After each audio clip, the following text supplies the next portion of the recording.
Good morning, everyone, and we are back. Today is Thursday, May 25th, and I'm joined once again by Robert Liscouski, the CEO of Quantum Computing, Inc., stock symbols QUBT. We've just seen some record growth in the stock. We've seen some tremendous trading volume.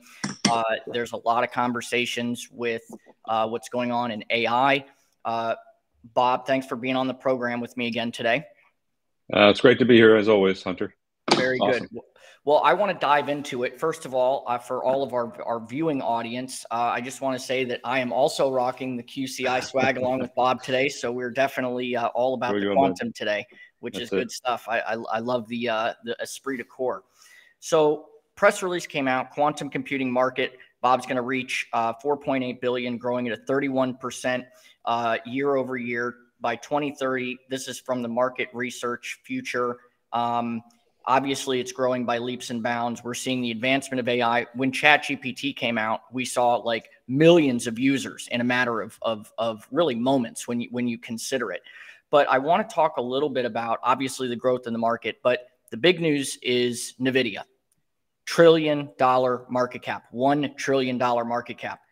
Break this down for us, Bob. What are you seeing as the CEO? What does this mean? Is there a chance that with everything that QCI is doing and the computing power that you have with your room temperature photonic quantum computer to work with NVIDIA for powering a lot of these things that they're doing? Walk us through the industry. The floor is yours this morning. Yeah, no, I appreciate that. So, listen, we did the LOI with Million Ways after announcing the partnership we had to do a test case with them, because we wanted to demonstrate the value of quantum computing in this space, right? It's been not really talked about at all. And, deservedly, NVIDIA, AMD, they all garner this attention because people recognize the fact that you need to continuously add power to these AI systems as they grow. The biggest impediment, and I think this has widely been discussed by some very credible folks in the industry, the biggest impediment to the expansion of AI is the power for not just computational capability, but the training that's required to do the AI sets, the training sets that are required, the continuous updating. So you have a power, you've got a speed capability, you have computational capability along with the power, and then you actually have electrical power consumption, right? So there's a number of things here that impact it. And so the recognition that NVIDIA is getting appropriately with regard to powering the AI systems, I think will eventually encompass what we're doing. I think people are going to recognize that quantum computing as a domain has a significant contribution to make to the AI world. And specifically for QCI, what that means is we're already in the market with a reservoir quantum computer. We're already demonstrating the power of quantum computing. The next step for that for us is, we're producing our own quantum computing chips. So, as we continue to focus on the development of our fab, which we talked about previously, if you might recall. Yes. It's all geared toward creating quantum computing photonic chips that allow us to power these machines.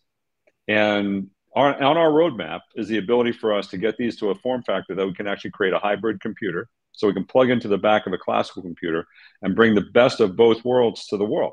And meaning you have classical computing, which is never going to go away, right? It's always going to be out there because there's going to be things that only classical can do. And you have quantum computing, as we've talked about.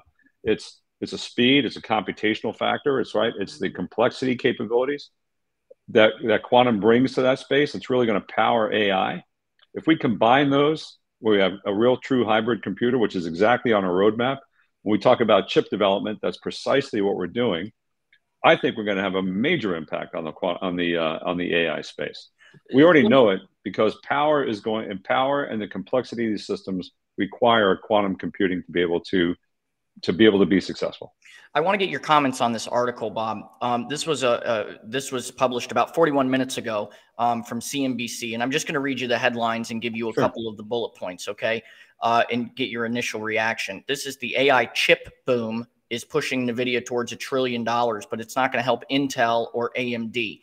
Now, one of the key points in this article is it says that the data center demand, now these are data center demand for AI chips, was why NVIDIA guided to 11 billion in sales during the current quarter, blowing away the analysts' estimates of 7.15 billion. So obviously, when we talk about computational power, what is the position that QCI is with being able to obviously, be the backbone for these types of data centers? Because isn't Sure. it about processing power? It is about processing power, and it's about electrical consumption as well, right? So you look at the power consumptions here that these chips bring, right? The GPUs and NVIDIA GPUs, they are power hogs. These data centers require their own separate grid in some places. I live in the data center capital of the world, to be perfectly honest with you, here in Northern Virginia. The biggest challenge these data centers have is that they require more and more power. And and the county that I live in, which is the data center capital, is up to its limit with how many data centers they can support based upon current power production capabilities. It's So not just is it directly affected by the grid? It's directly affected by the grid. It's directly affected by the ability to get the power to the data centers. So where quantum computing comes into this equation is, I'll give you an example of what we've done in the past. So we ran the problem, the BMW problem. We've talked about it plenty of times. Right. We did that on 96 core. Right. We ran a problem on 96 core and consumed a significant amount of power in the megawatt range of power to be able to produce an answer. And then we ran it on our own machine, our Dirac 1. We actually got a better answer, as we've demonstrated, but we used 80 watts of power. Oh, wow. A significant drop in the power consumption to get to actually a better answer in less time. So that's just an example, and it's easy to map that example into other power consumption requirements for AI, right? That's where quantum computing is going to have a significant benefit, not just in the performance advantages, but in the power consumption advantages. And that's material to data centers. So imagine you can bring better computational capability without increasing your power consumption. Who wouldn't want to do that? Well, everyone would. It seems like a massive benefit, not just to, the individual corporation, but also to the overall community. Because if you're not draining the power grid, then that's a good thing. I mean, here's one of the quotes. It says the data center of the past, which was largely CPUs for file retrieval, is going to be the future. It is going to be in the future generative data. And that's very, very interesting. And this is a comment from the CEO of NVIDIA. So instead of retrieving data, you're going to be retrieving some data, but you've got to generate most of the data using AI. So it would seem to me that in a perfect world, and it seems like we're slowly getting there, right? But we're making strides, is that having the back-end power of QCI with the overall arching AI-driven applications with entities like NVIDIA, having QCI power that is going to create cost reduction, greater efficiencies, and speed. And absolutely right. And not to mention the fact that, at some point, the AI systems are going to be bumping up to a practical limit, because the regenerative AI has got to be continuously trained. And that training goes up with levels of complexity just based upon the data, the size of the data ever increasing, because you're looking for connections that, if we talk about AI in the context of comparing it to the human mind, right? The human mind makes those connections subconsciously all the time, right? You're acquiring data all the time. You look out the window, you're talking on the video, we're having a conversation. The data acquisition and the synthesis of that data in our mind is happening pretty seamlessly, right? Pretty powerful computer. For AI to be able to replicate that, to be truly in the, at the levels of what we're talking about here, the capacity for the human mind, requires a significant amount of processing power as new data is acquired. You've got to put new training sets in, right? We're not just connecting neurons and creating, new pathways. The same thing has to be done on a computer, which is a function of power. So quantum computing is going to have a direct impact on that space. It already is, from what we see with what we're doing. And where these classical systems are just beginning to end, that's really just the beginning for quantum computing capabilities.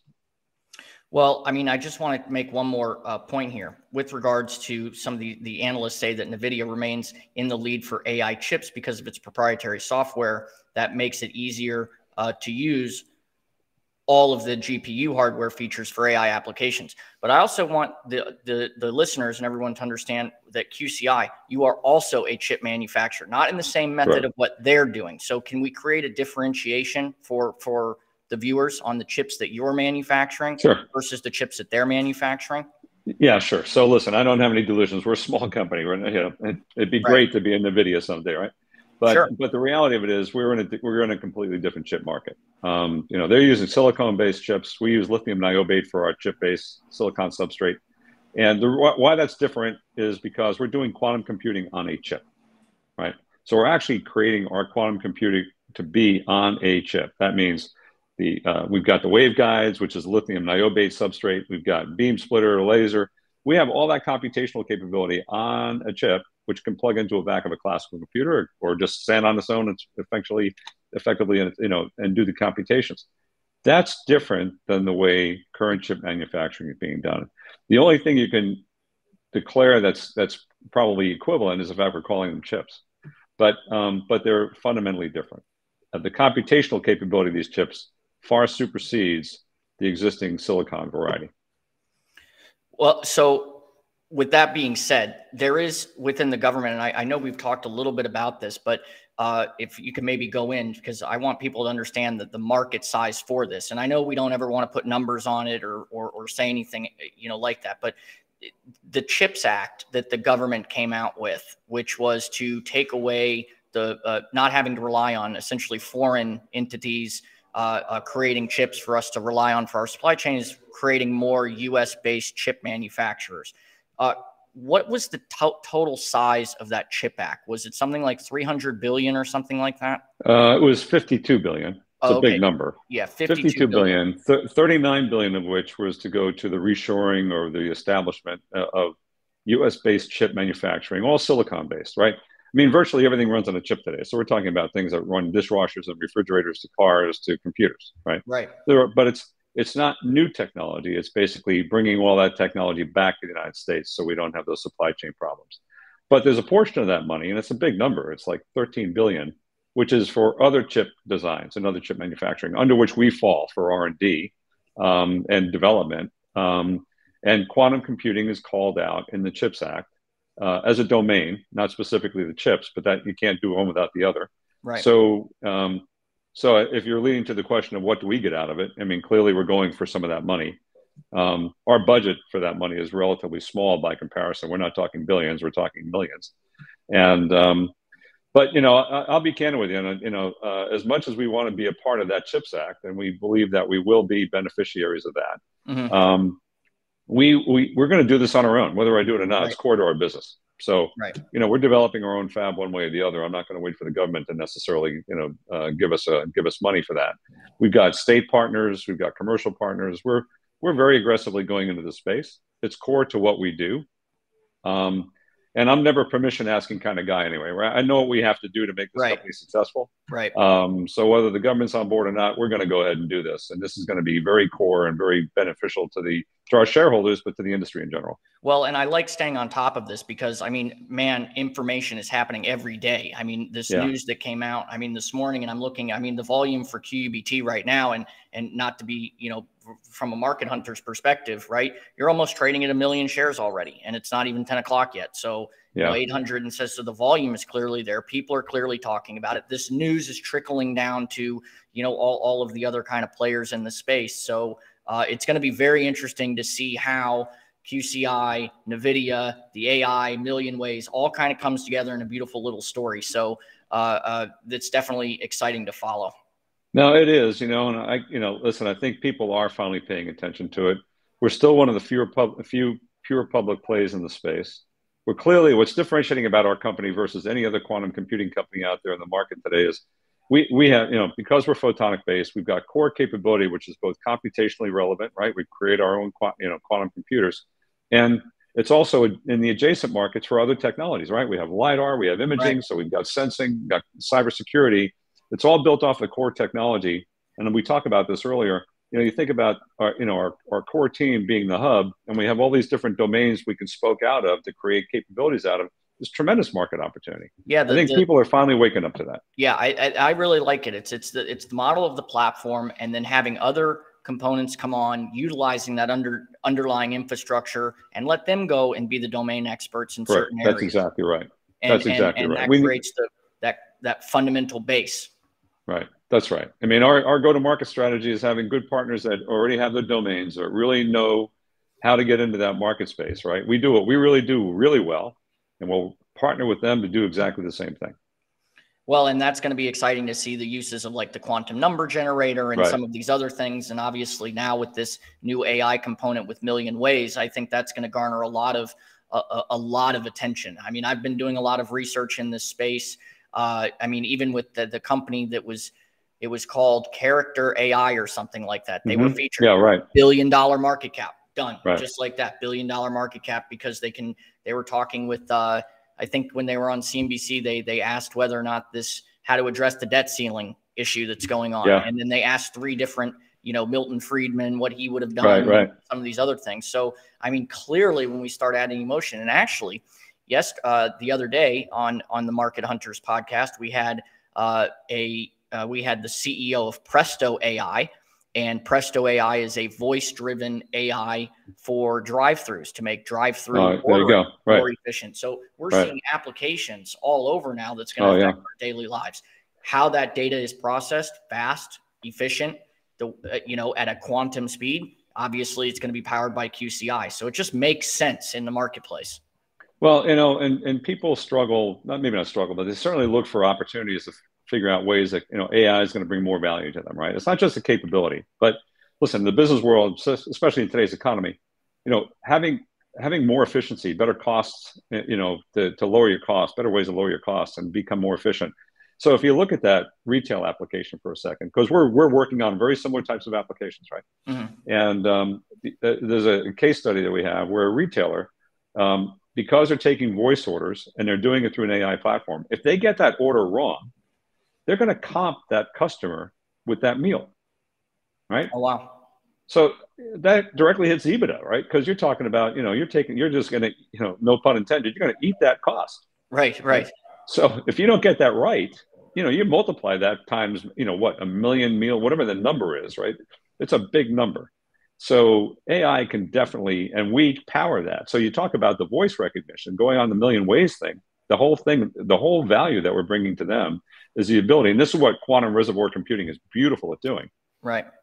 We have the ability to process voice in the same way people process text to get a higher degree of accuracy and efficiency to prevent those kind of problems. So we can directly impact that bottom line, right? And save money while improving efficiency and effectiveness. So that's a direct relationship to where quantum computing can do that. And I can do that today. Wow. Right? So, I mean, we're just getting into the marketplace for this, but I would love to be able to, just show folks how we're doing this so we can actually get into that marketplace and start saving money. There's a lot of ways these technologies are going to do. And I'll go back, so we'll look at this partnership and we're going to try to develop other partnerships as well. This is not just a one-trick pony. There's a lot of ways we've become the power behind all these AI systems. And I think once people understand that this is not just a silicon chip play, this is a quantum computing capability, there'll be people knocking on the door. Yeah, well, we're definitely following the company to see that happen, and I think it's sooner. It's going to be happening sooner rather than later. Could very well. The way the market's going right now. So, Bob, any final words on today's kind of market update? Yeah, no, we're good. I think companies executing, we're doing really well. We've got a lot of tremendous things coming out of the marketplace. Just stay tuned. We've been having some announcements, and I say this probably broken record, but I'll just tell you, we're just going to continue to execute. We're not going to talk about what the future looks like. We're talking about what we're doing today, what's real in the marketplace, and what we're delivering. And I think that has more value to our shareholders than anything else. Yeah, absolutely. Well, and I think the volume speaking for itself as well. So people are clearly, people that read the quantum newsletter that I put out, people that read any of the market reports that I put out, even in industry when I'm talking with people. I had someone in my office the other day, and I had the jacket hanging up in the office, and the guy was asking about the D-Wave computer. I said, really? He's like, yeah, I've been following this quantum stuff. Never met the guy before. So, it's really interesting to see how this is kind of taking shape. But, having access to CEOs like yourself that are talking about it, that are out in the forefront, I think is very important for not just the shareholders, but for the marketplace in general, because we can hear it straight from you what's going on. So it's really good. So, and I'll say one thing, and I have to have the last word, I apologize, but it's not just about the marketplace. We're not trying to be trendy, even, hey, listen, I'm trying to be a swag guy. Right. Yeah. But no, that's not that's the kind of the joke, right? But the reality of it is we're bringing real capability, and people talk about the benefits of what AI may bring to society. They're also talking about what may go wrong. But, we're focusing on bringing these capabilities. We talk about democratization of quantum computing. We also want to talk about bringing these capabilities to companies that are, don't have the resources of what these big companies do, right? Right. But we want to bring innovation to the marketplace, and that's what we're going to power, right? We're coming in with a capability that is affordable and accessible, that will allow AI companies to bring their products to the market with innovation that are really going to make big impacts in the society today. We're trying to do good. Yes, absolutely want to do the best for our shareholders, right? But we have a mission to do good here. The quantum computing company, QCI, is about really trying to bring these capabilities to people that have a beneficial societal impact. The only way we're going to be able to do that is if we can power technologies like this so we can get them out there. Well, couldn't have said it any better myself. So that was excellent. Very, very, very good stuff, Bob. Thanks so much for joining on the program. Make sure everyone, you like, share, and subscribe. Make sure you follow QCI on LinkedIn. They put out a lot of good information, so you can follow them there. And also make sure you follow them on Twitter and across all social platforms, because they're daily updating all of this. And stay tuned to these channels, because you're going to get more from my conversations with Bob as well, to make sure that you're up to speed on what's going on with QCI and the industry. So thank you again. And I'll be a fashion icon here pretty soon. So there you go. Stay tuned, good. man. Very good. All right. Thank you. Thanks.